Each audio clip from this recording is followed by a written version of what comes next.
a legendary figure changed ancient history.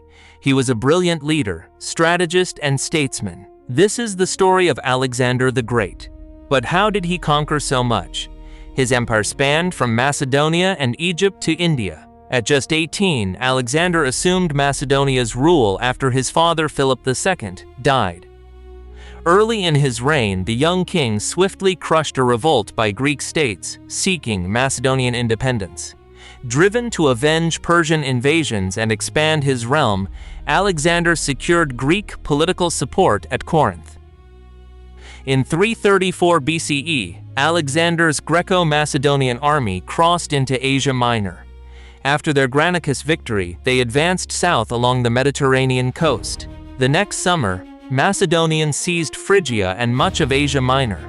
Persian commander Memnon proposed luring the Macedonians deep into Persia, destroying supplies to exhaust and defeat Alexander. However, King Darius III, fearing betrayal by his governors, rejected Memnon's strategy. Alexander secured his next victory at the Battle of Issus, where his 40,000-strong army defeated Emperor Darius III. Alexander's army relied on the phalanx formation, with its disciplined soldiers and long spears, unbeatable head-on. Darius's defeat established the Macedonian king as the Middle East's ruler. Post-victory, Alexander moved south, preventing Persian alliances with Greek cities and denying them Phoenician naval access. Most Phoenician cities surrendered easily, but Tyre fiercely resisted for 7 months. Afterwards, most adult residents were killed or enslaved. Conquered lands then paid taxes to Macedonia, varying by how they were captured. Following Tyre's fall, Macedonia triumphantly entered Palestine.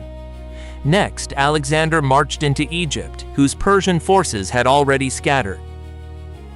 Egyptian priests crowned Alexander Pharaoh, Lord of Upper and Lower Egypt and son of Ammon. Alexander founded Alexandria in the Nile Delta, later Egypt's vital port and second largest city. From Egypt, the Macedonian army advanced unimpeded into Mesopotamia, nearing the Tigris and Euphrates headwaters. The Persian king's army slowly moved to confront them. In autumn 331 BCE, near Gaugamela, Alexander's decisive battle unfolded. A 50,000-strong Greco-Macedonian army faced a massive Persian force of 500,000. The Persians, for the first time, deployed war elephants and chariots with sickle blades. Alexander's archers targeted the drivers, causing the panicked beasts to trample Persian infantry. Persian cavalry remnants, attempting a breakthrough, were crushed by the Macedonian phalanx. A surprise cavalry maneuver then struck the Persian rear, completing their epic defeat. Pursuing the enemy, Alexander's forces occupied Babylon, Susa, and Persepolis. The conquest of Media essentially ended his campaign against the Achaemenid dynasty. Emperor Darius fled, but was killed in Parthia by the Bactrian ruler Bessus. This allowed Alexander to effectively become the new Persian king. Consequently, his policy towards Persians shifted. He embraced their nobility, dress, and ceremonies. Under his rule, a Greek local cultural symbiosis emerged, spreading Greek customs across the east. However, fierce local resistance in Bactria and Sogdia hindered further Macedonian advance eastward. In 329 BCE, Alexander advanced into these regions, avenging Darius's murder by Bessus.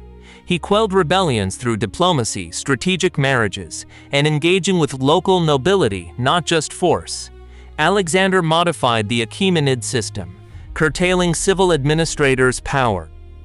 He placed military commanders directly under his authority, alongside them. New cities became key for local governance and trade. Alexander also saw them as military strongholds, prioritizing strategic objectives. From Central Asia, Alexander marched his troops to jewel-rich India. Here, King Porus and his army of about 100 battle elephants posed a formidable obstacle. In 326 BCE, the decisive Battle of Hydaspes unfolded. Macedonian cavalry quickly routed enemy horsemen. However, their horses panicked approaching the elephants. Indian archers atop elephants then decimated the cavalry. Alexander's beloved horse Bucephalus was killed beneath him. Yet, the seasoned Macedonian phalanx advanced, securing another victory in this brutal conflict. The Macedonian army thus conquered western India. Alexander planned to push further east into the Ganges Valley, but his warriors, weary from marches, rains, and disease, refused. They demanded to return home, forcing the ruler to end his last campaign. 3 months later, Alexander's army reached the Persian Gulf, arriving in Mesopotamia by early 324 BCE. He chose not to return to Macedonia. Instead, he made Babylon his capital, planning new conquests with a reorganized army and fleet. However, excessive celebrations and tropical diseases weakened his health. Alexander contracted a fever and died, ending his life prematurely. His vast multi-ethnic empire soon fractured into internecine wars among his commanders. Yet the legendary conqueror's glory remains immortal. Matrimonial alliances alongside reconciliation with regional aristocrats. Alexander made minor adjustments to the former Achaemenid governance structure. He curbed the authority of civil affairs officials by positioning military commanders, who directly answered to him, close to them. Newly established urban centers held significant sway in regional governance and commerce. Concurrently, Alexander's primary focus remained on military aims, viewing the new cities as bastions of his authority. Alexander marched his forces from Central Asia into India, a land abundant in gems and spices.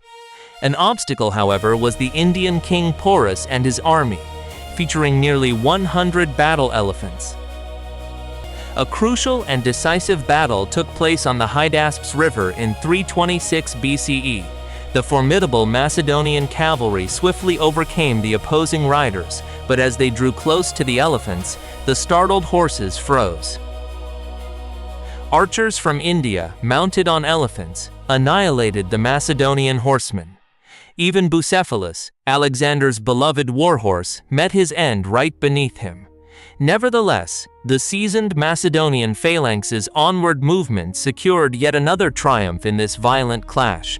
Alexander's forces subdued the Indian subcontinent's western regions. Alexander planned to press his campaign onward into the eastern territories and conquer the Ganges Valley. Yet the soldiers, weary from prolonged journeys, tropical downpours, and sickness, refused to advance further. They demanded repatriation to their native land. Consequently, the Macedonian monarch concluded his final military expedition. After 3 months, Alexander's forces came back to the Persian Gulf.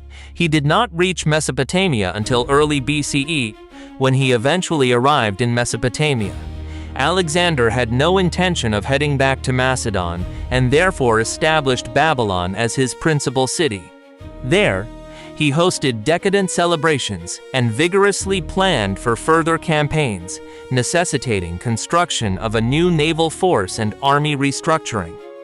Excessive revelries and equatorial illnesses weakened Alexander's well-being, leading him to contract a fever and perish. This immense multinational empire swiftly disintegrated owing to the civil wars among his generals. Yet the enduring fame of this fabled victor persisted eternally. Indeed,